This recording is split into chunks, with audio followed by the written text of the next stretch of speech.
What's up, guys? This is the Gospel According to Mark with a C. He is I, and I am he. Just taking some time to tell you exactly what's on my mind. Thank you for joining me once again, my friends. And I want to remind you guys at the top of the video to hit the like, subscribe, share these videos. It's very important when it comes to beating this damn YouTube algorithm. Also, remember to hit the super thanks if you like the things that I do or the things that I say. The super thanks works in much the same way as super chats when you live stream. It highlights your comments, and you have my word when I see your super thanks, I will respond to your comment. Okay, so if you have any questions you want to ask, advice, or anything like that, go on and hit that super thanks. I do thank you, and I appreciate you, and I appreciate you anyway. Thank you very much.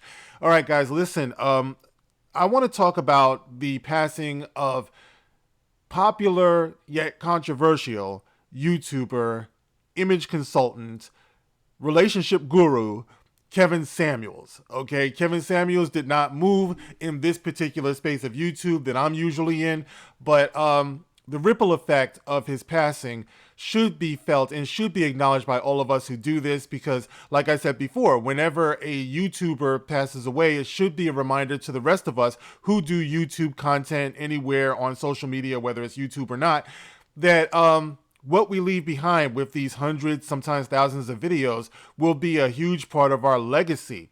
So when I saw that Kevin Samuels passed away, I had some thoughts, and I have not been the most avid viewer of Kevin Samuels' content and his material. I mean, personally, I just found it to be a one-trick pony kind of situation. I mean, every video was kind of the same, but it was very popular, and it also brought to light something that needed to be seen, so even though to me it got a little bit monotonous, if not, consistently humorous, there is some importance to what he was doing in order to get this particular point across, because ultimately what it ended up doing was highlighting the ongoing problems that are in the Black community when it comes to making our relationships work and getting together, in the gender wars between Black men and Black women. And of course this was controversial because in 2021, 2022, which is, when he really blew up. I mean, this man had like over 1 million subs, you know what I mean? So a lot of people were listening, you saw him across different platforms and everything. But it was highlighting something that really, really needed to be highlighted, and you saw it, he would open up his phone lines, and, Black women would come in and they would talk about what they feel they deserve or look for in a mate. Kevin Samuels' spotlight was on the, how would you say it, the unrealistic expectations of these women, where he would call them, quote, average at best. And there's nothing wrong with being an average person, you know what I mean? There's nothing wrong with that, but he would call them average at best for the sake of the fact that they were looking for above average mates, something that was like totally unrealistic. And it was, and it had nothing to do with necessarily just how they looked or whatever, but the entire thing. Where they were in terms of their station in life, if they had children, were they divorced, widowed, or, stuff like that, economically speaking, financially. I mean, all of those things, so it kind of highlighted that problem where we have unrealistic expectations of each other. Okay, the spotlight tended to fall on Black women because that's kind of how it blew up. You know what I mean? I think a lot of Black women kind of got off on being spotlighted, being highlighted on this particular platform. After all, Kevin Samuels couldn't do this by himself. These women had to pursue him, in much the same way as, say, like a vampire. You can't enter a home. A vampire cannot enter your home, it's said, unless you invite them to come in, So unless you called his show, he would have had nothing to work with. But I think that there was a appeal, to a lot of these women. And, don't get me wrong, he did also critique men. It's just that I think it really blew up, with women because, let's face it, not a lot of people are allowed to criticize women. So when you do that, it's going to be controversial. The Black community is a matriarchy after all. So if you want to hold anyone accountable for the condition of many of, these things that you see going on in the Black community, well, sooner or later, you're going to have to question what's going on with mama, big mama, mama is in control, right?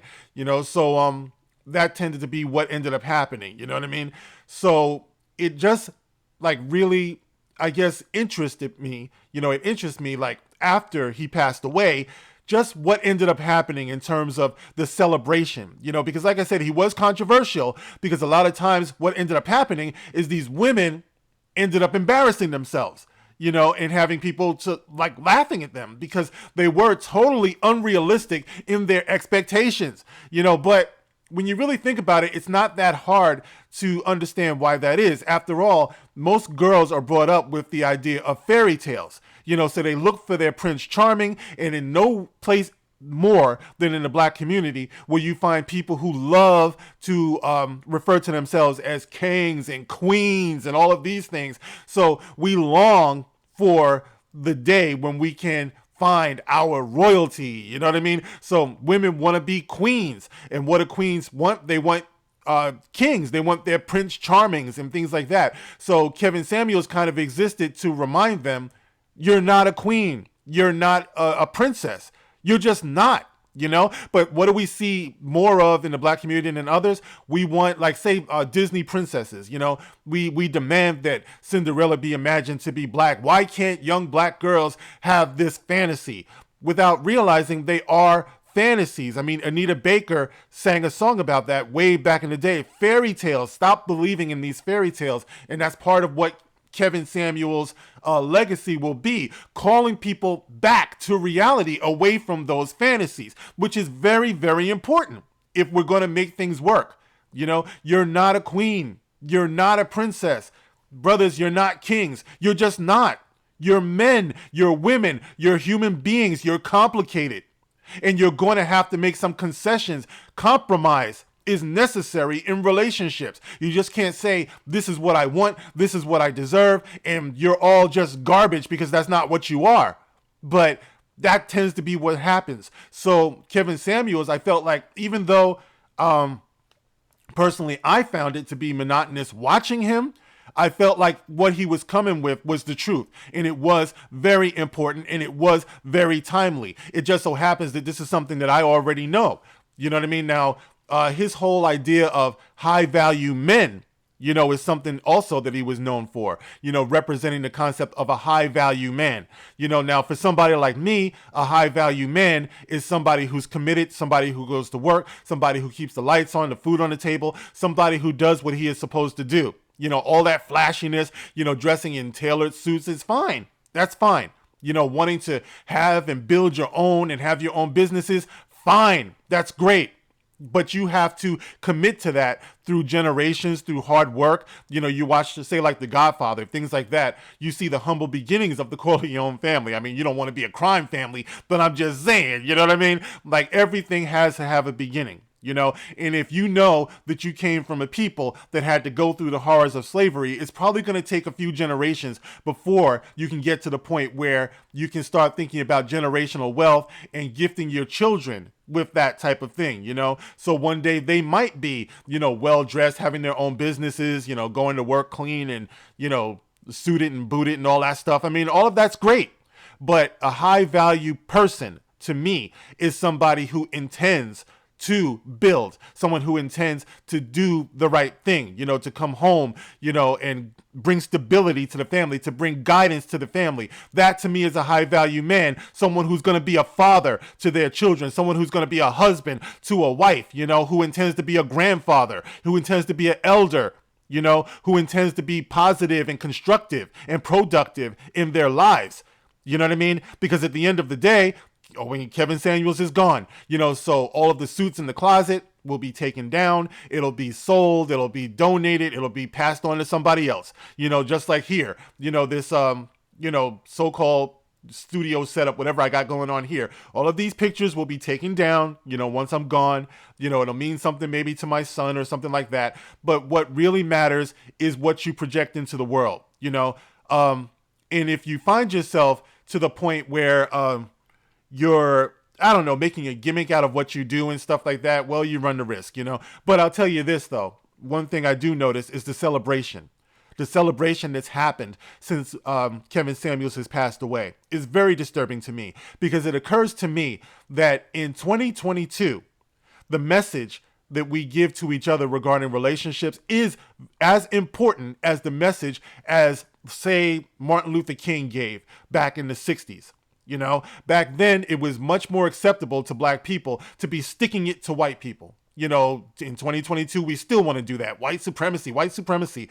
But more than ever, it becomes apparent that if what you have going on at home is not straight, then anything you do as far as trying to demand respect from outside is doomed to failure. You must respect yourself. You must respect your union. You must respect your family and what you have set up. So yes, the message of Kevin Samuels, the message of Tommy Sotomayor, the message of all of these other YouTubers out here, David Carroll, who recently passed away, is just as urgent today as civil rights movements and issues were back in the 60s. So it is very disturbing that you have people who celebrate when voices like this perish and are taken away from us. People who called us to be better to one another, to look at our own ills and our own failings before we try to get respect from somebody else is very important.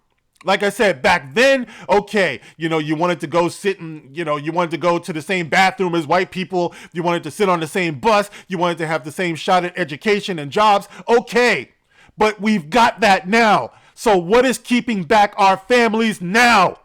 The fact that we can't produce children in love way too often. Not saying it doesn't happen. I'm just saying way too often.